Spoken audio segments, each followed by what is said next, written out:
នាំមកជួយលោកអ្នកដោយ CJCC ជាមជ្ឈមណ្ឌលបណ្ដុះសហគ្រិននិងពង្រីកអាជីវកម្ម Menulai ក្រុមហ៊ុនធានារ៉ាប់រងអាយុជីវិត ក្លឹបហាត់ប្រាណសុខៈជាកន្លែងបង្កើតសុខភាពនិងជំនួយ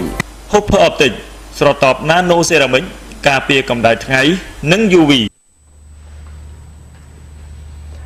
បាទជំរាបសួរទូរទស្សនិកជនដែលកំពុងតែតាមដានទស្សនាទូរទស្សន៍ CNC ពីកម្មវិធីពិភាក្សាធុរកិច្ចថ្ងៃនេះបាទនៅក្នុងថ្ងៃនេះគឺប្រធានបទបន្ត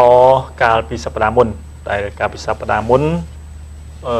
ទស្សនិកជនបានជួបជាមួយលោកស៊ុំសម្បត្តិនិងលោកសយសវុត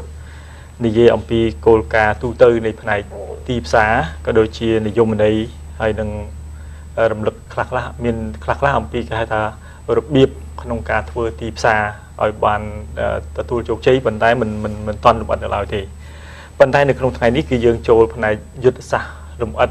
នៅក្នុងផ្នែកទីផ្សារនេះតែម្ដងយុទ្ធសាស្ត្រខ្ញុំសូមរំលឹកដែរពាក្យថាយុទ្ធសាស្ត្រគឺមិនពិបាកទេគឺពាក្យថាយុទ្ធសាស្ត្រថាតើធ្វើវារបៀបណាដើម្បីទទួលបានផលល្អនោះគឺថានឹងហើយជាយុទ្ធសាស្ត្រផលដែលរបៀបធ្វើដែលល្អបំផុតបាទដូចជាជំរើសដែលយើងបន្ទាប់ពីយើងគិតគូរអត់អន់ហើយយើងចាត់ទុកថារបៀបមួយនឹងហើយដែលយើងត្រូវជ្រើសរើសហើយនោះហើយជាយុទ្ធសាស្ត្របាទអញ្ចឹងខ្ញុំសូមជម្រាបសួរលោកសម្បត្តិសាថ្មីបាទហើយជំរាបសួរលោកសុវត្ថិបាទថ្មីបាទសូមរំលឹកឡើងវិញដែរថាលោកសម្បត្តិគឺជានាយកប្រតិបត្តិរបស់ក្រុមហ៊ុនថ្នាំពណ៌ជាតិដែលហៅថា Cambodia ហើយលោកសយសវុតគឺជាគ្រូបណ្ដុះបណ្ដាលភាពជាអ្នកដឹកនាំដែលកំពុងតែបណ្ដុះបណ្ដាលដល់គេថាក៏ដូចជាសហគ្រិននិងនិស្សិតនិងបុគ្គលិកតាមបណ្ដាក្រុមហ៊ុននៅក្នុងវិស័យឯកជនដែលកំពុងតែមានតម្រូវការកើនឡើងផ្នែកភាពជាអ្នកដឹកនាំដែលតម្រូវការបង្កើនប្រសិទ្ធភាពនៅក្នុងការដឹកនាំធុរកិច្ចក៏ដូចជាដឹកនាំអាជីវកម្មនោះគឺថាត្រូវការជំនាញភាពជាអ្នកដឹកនាំនេះអញ្ចឹងលោកសម្បត្តិខ្ញុំសូមឲ្យលោករំលឹកឡើងវិញដែរអំពី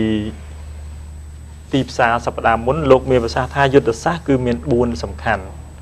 ហើយ4សំខាន់ទី1មាន product price place និង promotion បាទអញ្ចឹងដល់ពេលយើងនិយាយអំពីយុទ្ធសាស្ត្រស៊ីជម្រៅរបៀបធ្វើតែរបៀបធ្វើនឹងយើងធ្វើយ៉ាងម៉េចឲ្យយកអា4ហ្នឹងទៅធ្វើយ៉ាងដូចម្ដេចដើម្បីឲ្យទទួលបានជោគជ័យផ្លែផ្កា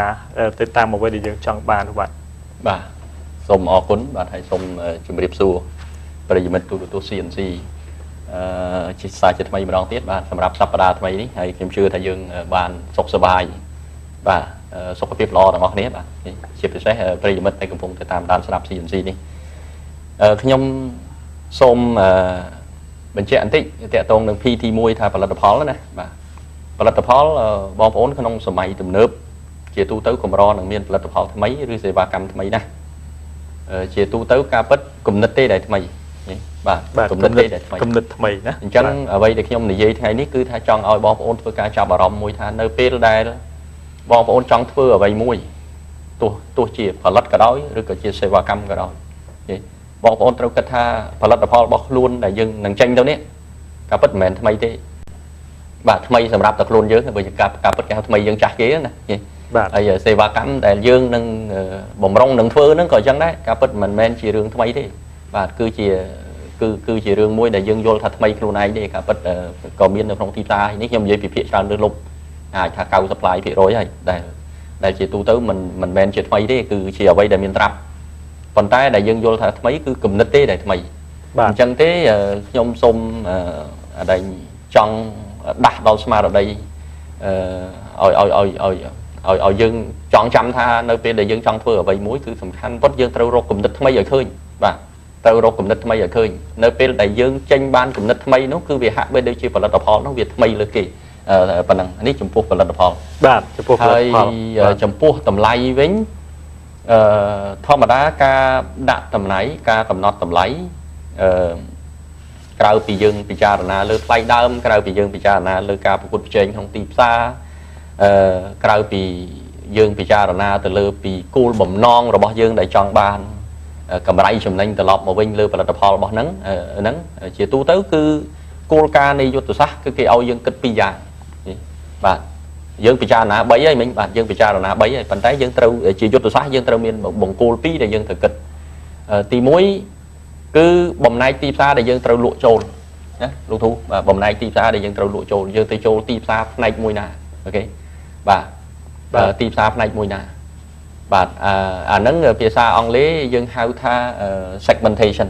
segmentation mình miền đây thay dương ai miền và là tập hall muối hay sẽ tại dương từ châu ti xa ban tầng o tế bạn hỏi có dương mình ai vô và là tập hall group mục từ châu ti xa tại muối ban thế ok bạn dân ca bích và là tập hall muối ai châu bầm nay ti xa muối hay bởi dân trong châu bầm nay ti xa lớn dương ai đừng miền và là tập hall ra mục làm bây ai châu bầm nay ti xa lớn chẳng cứ thấy chùm nói ti muối cứ dương trâu kết tới bầm nay ti xa muối ná để dương trâu châu hỏi chùm nói ti pi cứ chùm hô đại dương châu được không thi giá dương trong châu nó cái lại nè và dương trong châu nó cái lại nè cái how positioning và chùm hô nó mình đây giống mấy ba chùm hô và trong nâng vô rừng đó là dương how tha positioning và positioning dương ưu tiên ho tha bầm này dương sầm ra chất châu không bầm này ti ra môi nắng này vấn đề chùm hô bao dương về tu tới thay dương châu nó cái lại nè về tu tớiคือthay dương miền ti tăng bay để dương tới châu miền ti tăng bay thiệt và dương châu nó cái lại cua dân cho nó cái lại một súng mà dân rước cái dân cho nó cái lại tiệp và bởi thân chỉ dân cho nó cái lại cuốc bên đây tha ca cầm nọt tầm lại bao nhiêu thợ cầm nọt ở thay trên kia ok và hay bởi thân chỉ dân cho nó cái lại một súng bên đây tha lộ và hai kia và hai lại ok nè vậy thì việc không ai giờ sầm anh tính tới thành lộ đôi kia đôi ai thay giọt không khí đấy đôi kia nè ok nè chỉ tụ tới dân lưu viện đó bốt ô tờ bộ tàu na đó bóc tầm lấy rồi kia chẳng đây năng miền đây ta có show cả ra và phân ta miền này khác nó có đánh show nó khẳng cao tầm mà có tranh plate đôi rồi vụt này tôi chạy cao thì sắp ra muốn nhá cái phong tờ lụa mà đôi có phải anh tranh plate nó đạp cùng buồn chẳng miền này ta có show nó cả lại tiếp ok bạn show nó cả lại tiếp tranh máu cứ tha thôi ở cái mưa khơi tha con nó thọc chừng kỳ thứ nhất và thu thay chừng kỳ chẳng dốc đấy mọi thà thọc chừng kỳ cái đồ về thọc đôi đằng ngọt chẳng vậy tha thu thay chừng kỳ chẳng là ní cứ lúc chôn thú cho ca chùm cầm nọt chùm hô nó trong tầm đau từ lời ca đã cầm nọt tầm lấy thay tới luôn trong show nó ti tăng mùi nè show nó cái lạnh lấy show nó cái lạnh mà chúng rồi show nó cái lạnh thao rồi show nó cái lạnh thu thay bạn đi cứ chia chùm hô bạn chứ ngờ lô sầm bạt hạ đôi chia tơ tài như vậy bạn pi chùm luôn pi để cho và lô sầm bút aiจะบรรทายมาpiตะบงในโลกสมบัติมาบรรทายมาไว้ได้บรรทายเทียบไทยช่วยบรรทายมาปีtrong cái đóคือทาตีมวย product ตีปีปลายตำไหลตีใบ placement ตีบนหนึ่ง promotion นี่บ้านเช่นสมโลกสุวัสดิ์ช่วยบำเพ็ญบรรทายมันเป็นบ้านขอบคุณสวัสดีสัวสายช่วยมันของเตี้ยดิเจตตีปีอยู่มันช่วยขึ้นนี่เนาะบ้านยืนยันปี 4P ขยมเกิดถ้าขยมจับรอมจังเลยเจ๊แบบปนอยู่ใน P สั่นP คือยันปีตำไหลตำไหลใบนี้บงสมบัติกฎหมายเลือกล้างคือแบบปนจมูกหนึ่ง product ให้หนึ่ง price ในหนึ่ง product นั้นขยมจังตีจำนวนรอม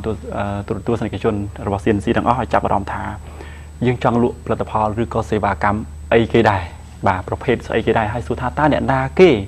จังปลาผลิตภัณฑ์มือก็เสวากรรมระบบยืนหนึ่งให้เนี่ยต่างอ้อนึ่งกอดเนื้อกระไรหน้าตีตั้งระบบกอดเนื้อกระไรหน้ากำลังปะจำนวนระบบกอดนึ่งยังไม่ได้บ่ามุกระบบกอดนึ่งยังไม่ได้เรื่องแต่การตั้งการนั่งเอาวิลมอัดเหมือนเดิมบ่ามันยังได้ยังฟื้นตีซ่าก็ได้ยังฟื้นอัดจุใจได้บ่าอันนั้นคือเขาท่า product segmentation โดยบงสมบัติบันทึกลางจังให้ประกอบมาเทียบยังโจทย์ดอกไอ้เขาท่า positioning product positioning บ่าให้บงสมบัติบันทึกลางบ้าโลรวยจะให้ไอ้ขยมกระจองไปเจาะมันติดได้กำลังเสียงนี่เราเวียงไอ้สหกรณ์ขนาดโต้มันได้ในขนาดช่วงในขนาดทมคือข้อนี้ตรังอะไร positioning นี่บ่ามนุษย์พิจารณาคือเราไปแต่กอดสหกรณ์พิจารณาขนาดโต้นี่คือกอดจับดานเพื่อกอดอัดขวาหากอดนั้นพมีพระยาวอย่างไม่กอดดาวปันนากอดไอเด้กอดขึ้นคือเทือนจังโจกจิเทือนจังใดเก็บบางสลาโจกจิบางสลาจังใดเก็บดาดำไรปันนึงโจกจิดาทูทลายจังเกยอย่างเดิมกอดกระทั่งขยมมันมีดำไรขยมปันในปันไหนอัดบานกันจังเดบ่าให้ธรรมดาบัสเดียงอัจฉริยะปีกุนนำไล่ระบายยังอัจฉริยะปีเพียบพลายเกระบบผลิตภัณฑ์ระบายยังไอ้ยังไอ้ยังมีให้ไอ้ผมเป็นสิ่งใดตัวการบริษัทบานเต้ยังเฟื่อตีสาวไปยังนั่งอัดจุใจเลยจึงเราจะบ่งเกี่ยวกับคือทีมที่ยังอยู่เลยบาร์ตาเนี่ยนาเกี่ยเตะจนโกดาวยังเป็นประกาศบานยังไอ้ประกาศผลิตภัณฑ์ระบายยังบ้านให้ผมเป็นในทำ segmentation นั่งให้ยังไอ้นึกเคยยังปี position ได้ไงบ่าบางการจุ่มโฮตีสาวมีประกาศสำหรับรุ่นไอ้ยังเจนเลยตีสาวดังท่าใต้ยังจี leader dương chỉ follower bao kế mới dương tới dương để cái nào dương bắt đầu từ sau cho mình kết mới dạng mệt bà nên cứ riêng positioning hay bà sân thì dương ba positioning nên hay dương ấp của bạn đi trong cả đã làm lại dương đang rồi sai cho thì dương cũng đã làm lại phần nào dương mình hai pha cục con nông ca phải vô là tiện chỗ nói cái chưa tha dương làm lại phầnนั้นคือสามรวมcho mìnhผลิตภัณฑ์ทั้งหมดก็สภาพการยังปรองหลวงนั่งបាទនេះគឺជាចំហចុះលោកសុវត្ថិអាចជួយបន្ថែមអំបញ្ញមិញហាក់ដូចជាលោកបញ្យល់តែនៅក្នុង P ទី2គឺនៅលើតម្លៃណាតែចុះលោកអាចបន្ថែមពីទៀតទេ P ទី2បានទេបាទ P ផ្សេងទៀតណាបាទ P ផ្សេងទៀតយើងចូលទៅដល់ placement ហើយនិង promotion រឿង placement យើងត្រូវគិតទៀតថាតើផលិតផលមួយគឺសេវាកម្មយើងកំពុងតែលក់ហ្នឹងយើងមិនយើងដឹងរួចហើយថាអតិថិជនរបស់យើងនៅកន្លែងណាមិនអញ្ចឹងហ៎បាទយើងដឹងរួចហើយអញ្ចឹងដល់ពេល placement មានថាយើងដាក់របៀបម៉េចឧទាហរណ៍ថាឥឡូវខ្ញុំឧទាហរណ៍សាមញ្ញយើងលក់ទឹកសុទ្ធបាទទឹកសុទ្ធរបស់យើងហ្នឹងនៅលើទីផ្សារសម័យមានទឹកសុទ្ធច្រើនប្រភេទណាហើយមានអ្នកដែលតម្លៃថ្លៃមែនតើមានប្រភេទរ៉ាយមានប្រភេទអត់រ៉ាយអញ្ចឹងទៅហើយយើងមើលថារបស់យើងហ្នឹងគឺយើងបញ្ជាជាមួយប្រភេទរ៉ាយឬមួយក៏ប្រភេទជាមួយនឹងទឹកសុទ្ធធម្មតាហើយបើយើងបញ្ជាជាមួយទឹកសុទ្ធធម្មតាទោះថាតើអ្នកណាគេអាចនឹងទិញផលិតផលរបស់យើងហ្នឹងបាទបើយើងទៅតំបន់ទាំងឡាយណាដែលគូប្រជែងរបស់យើងគេកំពុងតែធ្វើរួចស្រេចហើយណាបើយើងអាចនឹងជោគជ័យដែរប៉ុន្តែយើងទាមទារឲ្យយើងស្វែងយល់ថាគេធ្វើសម័យហ្នឹងគេធ្វើជោគជ័យកម្រិតណាបាទព្រោះ placement យើងបើសិនជាយើងអត់ដឹងច្បាស់ថាភ្ញៀវរបស់យើងនៅកន្លែងណាទេយើងធ្វើ placement ហ្នឹងអត់ត្រូវទេបាទអញ្ចឹងបើយើងគិតថាឥឡូវទឹកសុទ្ធហ្នឹងប្រហែលជាប្រជាប្រដ្ឋរបស់ស្រុកខ្មែរយើងទូទាំងប្រទេសគឺថាអ្នកណាក៏ត្រូវការប្រើដែរទឹកសុទ្ធហ្នឹងលើកលែងតែតំបន់គេហៅថាតំបន់ដាច់ស្រយាលមែនតើទេបាទអញ្ចឹងប្រហែលជា24រាជធានីខេត្តបាទអញ្ចឹងយើងរៀបចំយុទ្ធសាស្ត្រវាយទៅបាទប៉ុន្តែយ៉ាងណាក៏ដោយតំបន់ដែលទីផ្សារធំនេះគេសម្រាប់ទឹកសុទ្ធអីចឹងប្រហែលជាចូលភ្នំពេញបាទសៀមរាបបាត់ដំបងក្រុងបរសៃនុអីចឹងទៅបាទតែបើឧទាហរណ៍ថាខ្ញុំលើកមួយទៀតពីសប្តាហ៍មុនខ្ញុំលើកអំពីផលិតផលឡានបាទមាន BMW ថ្ងៃនេះខ្ញុំចង់និយាយពីរឿង Mercedes បាទយើងស្ដាប់មើលទៅវាស្តៀងទៅគ្នាទេគឺថ្លៃដូចគ្នាអញ្ចឹងបើយើងដឹងថា Mercedes គឺតម្លៃថ្លៃហើយអតិថិជនរបស់យើងគឺភាគច្រើនគឺមនុស្សហៅថាគាត់មានប្រាក់ចំណូលច្រើនមែនទែនបាទយើងអាចនិយាយមួយម៉ាត់គេថាអ្នកមានបាទហើយមុខមាត់របស់គាត់ហ្នឹងក៏ធំដែរបាទអញ្ចឹងយើងនឹងចាប់ដើមដឹងទៀតថាបើគាត់អ្នកមានហើយគាត់មានប្រាក់ចំណូលច្រើនអញ្ចឹងគាត់ធំអញ្ចឹងសួរថាតើគាត់ពីយើងគាត់នៅកន្លែងណាបាទគឺគាត់នៅកន្លែងណាដែលជាទីប្រជុំជនដែរទីប្រជុំជនបាទទីប្រជុំជនហើយទីផ្សារធំជាងគេសម្រាប់ពួកគាត់ហ្នឹងប្រហែលជាទៅភ្នំពេញហ្នឹងយើង placement ណាបាទ placement ភ្នំពេញហើយបន្តមកទៀតប្រហែលជាទៅសៀមរាបហើយនឹងអាចទៅដល់កំពង់សោមអីចឹងទៅអានេះយើងនិយាយពី placement បាទហើយបើចូលដល់ P ចុងក្រោយយើងហៅថា 4P មិនអញ្ចឹងហ៎ P ចុងក្រោយចូលដល់រឿង promotion បាទនៅក្នុង promotion ហ្នឹងយើងមានសេចក្តីលម្អិត4ផ្សេងគ្នាទៀតបាទដូចខ្ញុំបានលើកបញ្យល់ពីសប្តាហ៍មុនម្ដងហើយខ្ញុំថារឿង promotion ហ្នឹងគឺថាយើងធ្វើយ៉ាងម៉េចយើងបង្កើតយុទ្ធនាការយើងយ៉ាងម៉េចដើម្បីឲ្យភ្ញៀវហ្នឹងចាប់អារម្មណ៍បាទបានដឹងបានលឺហើយចាប់អារម្មណ៍ចង់សាកល្បងប្រើផលិតផលឬមួយក៏សេវាកម្មដែលយើងកំពុងតែចង់គ្រប់គ្រងទៅលើទីផ្សារហ្នឹងបាទហើយ promotion នេះបើសិនជាអ្នកទីផ្សារហ្នឹងគាត់ធ្វើទីផ្សារគាត់អត់យល់អំពីគោលជំហររបស់ខ្លួនឯងនៅលើទីផ្សារទេអត់ច្បាស់អំពីគុណសម្បត្តិផលិតផលរបស់យើងខ្លួនឯងទេយើងធ្វើ promotion គឺយើង fail តែម្ដងយើងខាតទាំងស្រុងតែម្ដងយើងអាចបោះលុយរាប់លានដុល្លារទៅលើទីផ្សារដើម្បីធ្វើការផ្សព្វផ្សាយពាណិជ្ជកម្មប៉ុន្តែយើងអត់ជោគជ័យទេយើងរើសអ្នកលក់មកជួយលក់យើងបញ្យល់យើងបណ្ដុះបណ្ដាលវាមិនក៏យើងនៅតែអត់ជោគជ័យដែរដោយសារយើងអត់ច្បាស់អំពីគោលជំហររបស់យើងបាទអញ្ចឹងរឿង promotion នេះសំខាន់អញ្ចឹងខ្ញុំគិតថាខ្ញុំចង់ជូននីតិនេះទៅលោកជូនធូវិញហើយរឿង promotion នេះប្រហែលយើងនិយាយតិចទៀតខ្ញុំសូមថែមបន្តិចបាទចង់ថែមដែរពីដើមមកវិញបន្តិចអញ្ចឹងសូមបញ្ជាក់ដល់ប្រិយមិត្តដែលកំពុងតែទស្សនាថាកាលណាយើងចង់ផលិតអ្វីមួយឬសេវាអ្វីមួយគឺសំខាន់គំនិតថ្មីបាទសូមបញ្ជាក់ថាគំនិតថ្មីសំខាន់ជាងផលិតផលថ្មីទេបាទហើយបន្ទាប់មកទៀតនៅពេលដែលយើងកំណត់តម្លៃគឺយើងត្រូវឈរលើជំហរ2ទី1គឺថាបំណែកទីផ្សារដែលយើងត្រូវជ្រៀតចូលហើយនឹងទី2គឺការ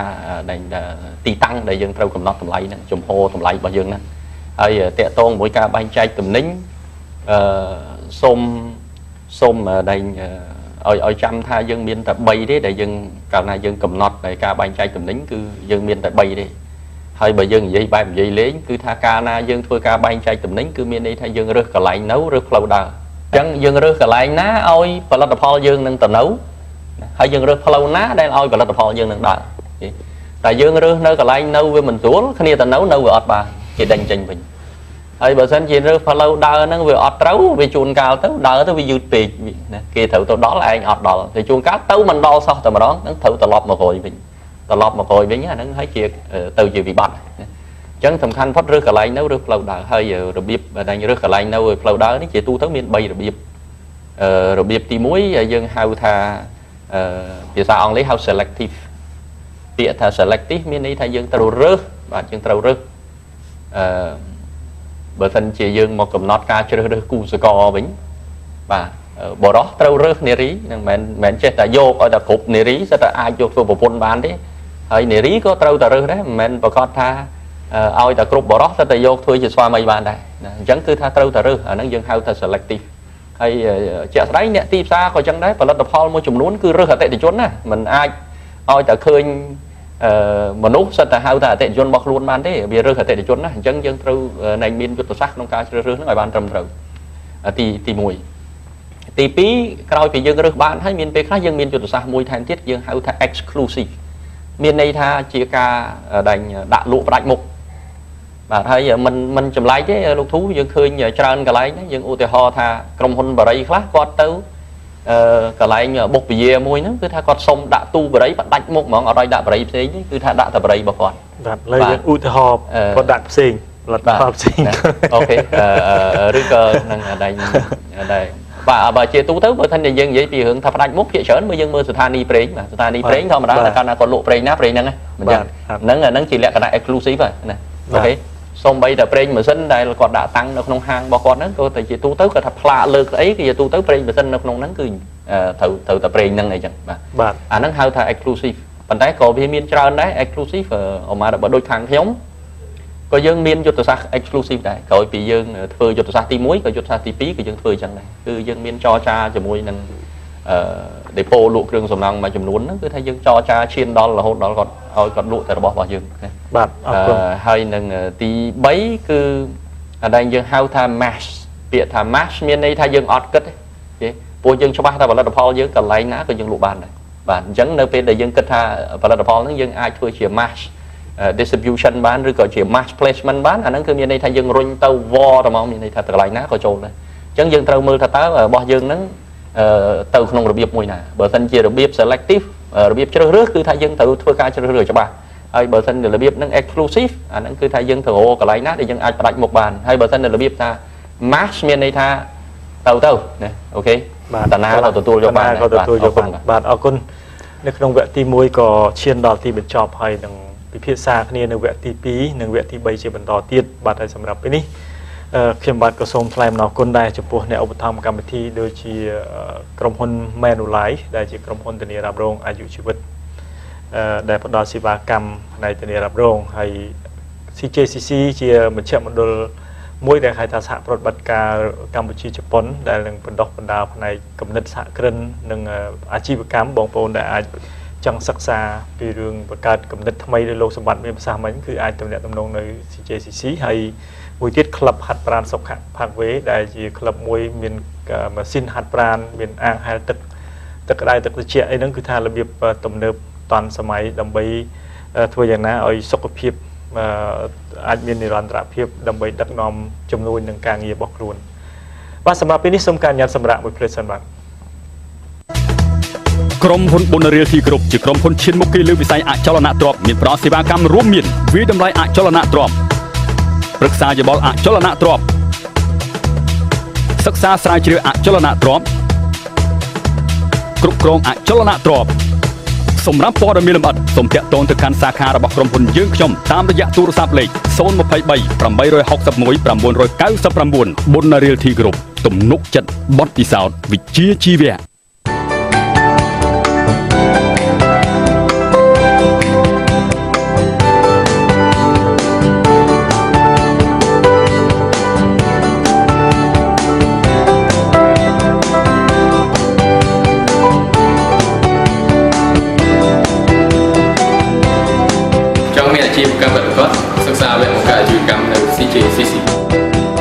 CJCC ជាមជ្ឈមណ្ឌលបណ្ដុះសហគ្រិននិងពង្រីកអាជីវកម្ម